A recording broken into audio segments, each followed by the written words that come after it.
बिस्मिल्लाहिर्रहमानिर्रहीम। अस्सलाम वालेकुम स्टूडेंट्स। आज हम मियोसिस 1 स्टार्ट करने जा रहे हैं और उसकी पहली जो स्टेज है हमारे पास कैरियोकाइनेसिस, उसकी सब फेज फर्स्ट पढ़ेंगे, that is the prophase. Prophase is very very important phase in the case of meiosis 1। Sorry, इसका नाम बेटा हम प्रोफेज सिर्फ नहीं कहेंगे, इसको हम कहेंगे prophase 1। It is the longest phase with in the meiosis जिसमें स्पेशल इवेंट्स अक्कर होते हैं। यही वो फेज़ है, यही वो मियोसिस 1 ये वो है जो कि मियोसिस को माइटोसिस से सेपरेट बनाती है। नो विल डिस्कस कि ऐसे कौन से स्पेशल इवेंट्स अक्कर होते हैं जिसकी वजह से मियोसिस जो है वो माइटोसिस से सेपरेट है। ऐसा क्या होता है कि हमारे पास जो है, जो नेक्स्ट जनरेशन में आने वाले जो ऑर्गेनिजम्स हैं जो मियोसिस करते हैं, जिनके जर्म लाइन सेल्स मियोसिस करके वेरिएशंस ला सकते हैं, तब्दीलियाँ ला सकते हैं अपनी नेक्स्ट जनरेशन में। तो we will discuss about the special events which occur in the prophase 1. So first of all we have a cell. हमारे पास एक सेल है, न्यूक्लियर इनवेलप हमने शो किया हुआ है, this is the chromatin material. फिर हमने शो किया dark stain body, that is the nucleolus, and a pair of centriole, that is the centrosome to the exterior of the nucleus. ये cell जो है वो अब डिवाइड होने जा रहा है, इट अंडरगो द मियोसिस 1। ये मियोसिस की होने जा रही है। तो मियोसिस 1 से पहले मैंने आपको कहा था कि इंटरफेज 1 होगी बेटा जी, जिसमें क्या होगा, क्रोमोसोम या genetic material will be duplicated. Genetic material जो है वो डुप्लीकेट हो जाएगा।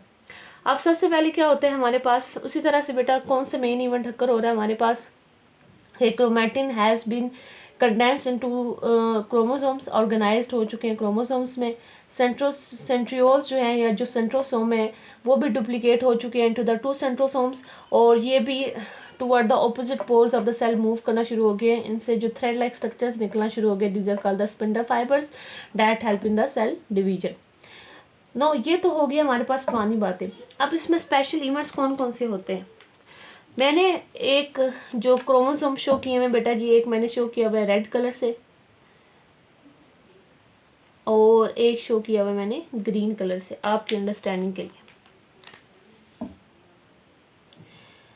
In the prophase 1, a special event occur which is called the synapsis. Synapsis is actually the pairing of homologous chromosomes. Homologous chromosomes are such chromosomes that are according to their structure and function are similar to each other. Homologous chromosome जो हैं वो एक दूसरे से जो है आपस में कंबाइन होते हैं और पेयर की फॉर्म में एग्जिस्ट करते हैं। This is called the synapsis. ये साइनेप्सिस का process only it is the character of meiosis 1। फिर इसके नतीजे में ये जो हमारे पास pair of the homologous chromosome है, इसको हम 2 तरह के नाम देते हैं। It is called the bivalent. Bi का क्या मतलब होता है बेटा, 2। चूँकि ये 2 क्रोमोसोम पे मुश्तमिल है इसलिए इसको हम बाईवैलेंट कहते हैं। And it is also known as tetrad. Tetra का मतलब होता है 4, बिकॉज ये जो स्ट्रक्चर है ये 4 क्रोमैटिड्स पे मुश्तमिल है। 2 इस क्रोमोसोम्स के क्रोमैटिड हैं, 2 इस क्रोमोसोम्स के क्रोमैटिड्स हैं। क्लियर हो गया। तो एज अ रिजल्ट साइनेप्सिस के नतीजे में हमारे पास क्या बनेंगे, बाईवैलेंट्स या टेट्रॉड्स बनेंगे। अब ये जो रेड वाला क्रोमोसोम है इसके जो दोनों क्रोमैटिड्स हैं एक जैसे, इनको हम कहेंगे सिस्टर क्रोमैटिड्स, और जो ग्रीन वाले के उसको हम कहेंगे सिस्टर क्रोमैटिड्स। लेकिन ये एक दूसरे से डिफरेंट है इसलिए इसको हम कहेंगे नॉन सिस्टर क्रोमैटिड्स। एक क्रोमोसोम के क्रोमैटिड्स दूसरे क्रोमोसोम के नॉन सिस्टर क्रोमैटिड्स कहलाते हैं।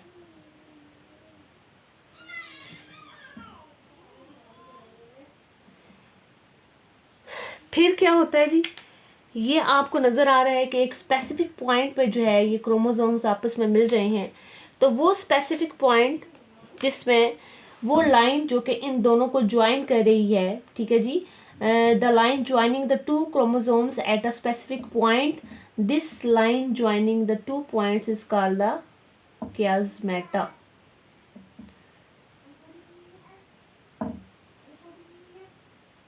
जिसके नतीजे में क्या होता है जी, हमारे पास chiasmata के नतीजे में हमारे पास क्या होता है कि ये जो क्रोमोसोम्स हैं ये अपने सेगमेंट्स, कुछ पीस अपना जो है क्रोमैटिड्स का कुछ पीस आपस में एक्सचेंज कर लेते हैं। ग्रीन वाला कुछ पीस अगर रेड को दे रहा है तो रेड वाला कुछ पीस जो है वो ग्रीन को देगा।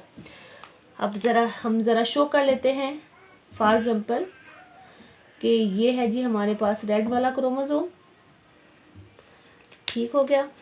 तो after the exchange of the chromatic piece, या मैं इसको जेनेटिक मटेरियल भी कह सकती हूँ बेटा जी,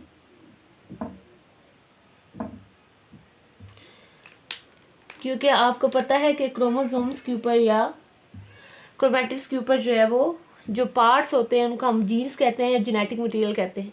तो बेटा देखें जी, रेड वाले क्रोमोसोम के पास कुछ ग्रीन का पोर्शन आ गया और ग्रीन वाले के पास कुछ रेड का पोर्शन आ गया। मतलब यह है कि exchange of genetic material has occurred. This process is called the crossing over.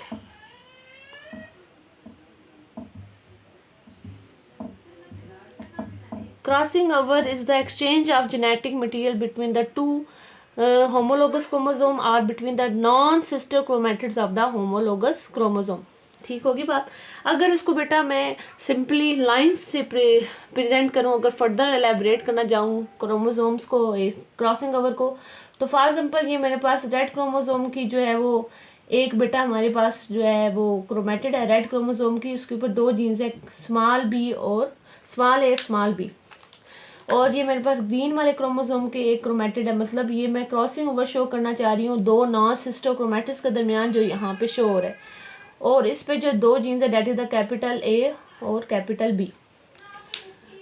When it undergoes the crossing over, जब ये स्पेसिफिक पॉइंट्स में मिलते हैं, एक्चुअली यहाँ पे इनके दरमियान जो है वो बेटा क्या होता है, एक्स शेप स्ट्रक्चर बन जाता है, जिसकी वजह से ये नॉन सिस्टर क्रोमेटिड्स आपस में एक्सचेंज कर देते हैं जेनेटिक मटेरियल को।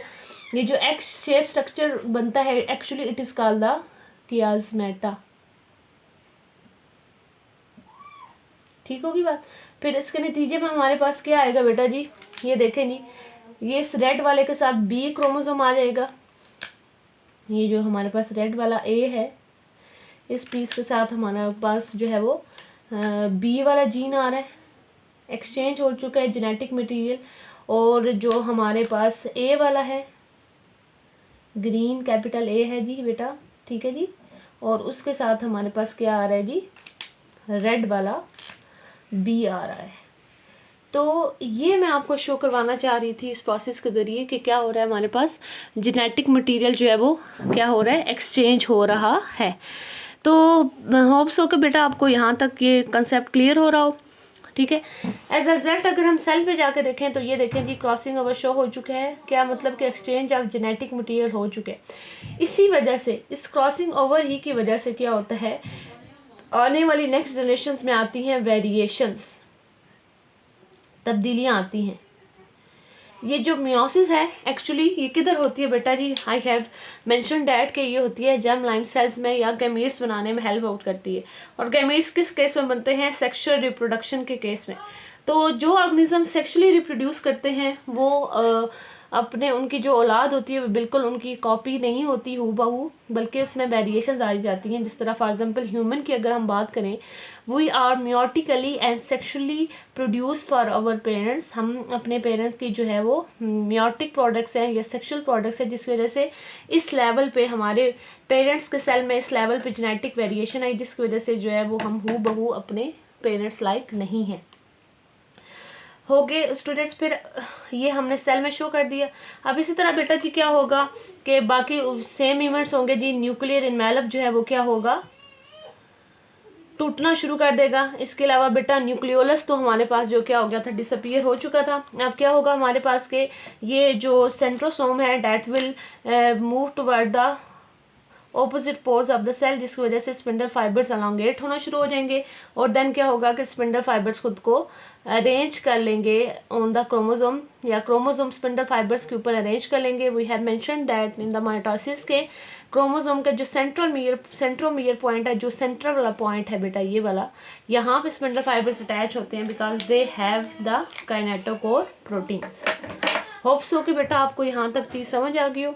नेक्स्ट लेक्चर में हम फर्दर फेजेस पढ़ेंगे about the karyokinesis of meiosis 1। Okay students, अल्लाह हाफिज़।